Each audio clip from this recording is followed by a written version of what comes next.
வணக்கம் மக்களே. உலகிலேயே முதல்ல தன்னோட அன்னைக்கு கோவில் கட்டிய பெருமை யாருக்கு உண்டுன்னு பாத்தீங்கன்னா நடிகர் ராகவா லாரன்ஸ் அவங்களுக்கு தாங்க உண்டு. ராகவா லாரன்ஸ் வெறும் பெயர் இல்லை, ஒவ்வொரு மகனின் அடையாளம். 10 மாதம் கருவறையில் சுமந்த தன்னோட தாயை அழகுபடுத்தி மதிச்சு கோவில் கட்டிய தங்க மகன்.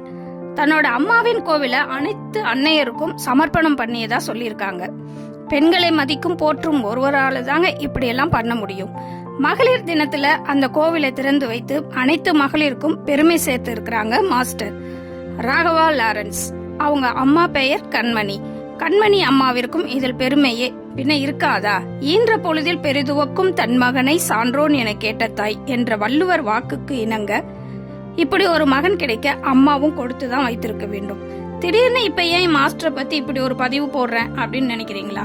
நம்ம விஜயகாந்த் அவங்க நினைவிடத்திற்கு தன்னோட அம்மாவோட வந்த மாஸ்டர் அவங்கள பார்த்து கூட்டி வந்ததை பார்த்தப்பதாங்க இந்த பதிவை போடணும்னு தோணுச்சு. ரசிகர்கள் பாக்குறாங்க, மக்கள் பாக்குறாங்க, நடிக்காம தன்னோட அம்மாவை அவ்வளவு பாதுகாப்பா கூட்டி வந்தாங்க.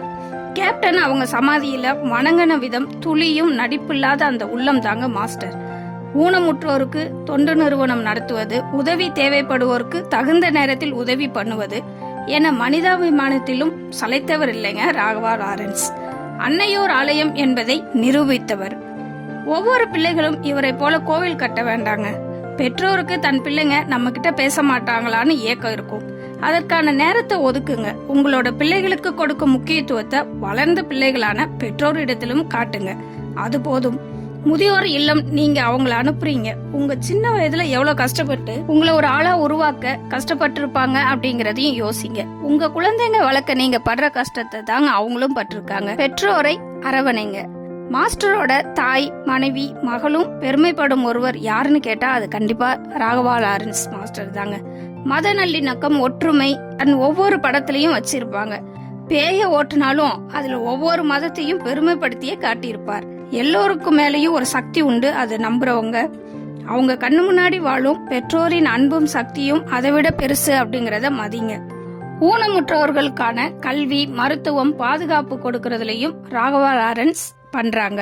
ஊனமுற்றவர்களுக்கான கல்வி, மருத்துவம், அவங்களுக்கான பாதுகாப்பு கொடுக்கறதுலயும் ராகவா லாரன்ஸ் முதலிடம் பெற்றிருக்காங்க. ஜெய்பீம் படம் வந்த போது அதில் செங்கேனியை அவங்களுக்கு உதவியும் பண்ணிருக்காங்க. மறைந்த கேப்டன் அவங்க பிள்ளைகளுக்கு தன்னால் இயன்ற உதவியை சப்போர்ட்டா இருப்பதாகவும் கூறியிருக்காங்க. நன்றி மறவாத குணம் சொல்லிக்கொண்டே போகலாம் இவரின் சிறப்பை, இன்னும் பல சான்றுகளை. என்னாலும் ஊர் போற்றும் ஒரு நல்ல மனிதராக ராகவா லாரன்ஸ் இருப்பார் என்பதில் சிறிதும் சந்தேகம் இல்லை. இன்னும் பல தொண்டுகள் ஆற்ற சிறக்க நம் வாழ்த்துக்களை கூறி வணங்குவோம்.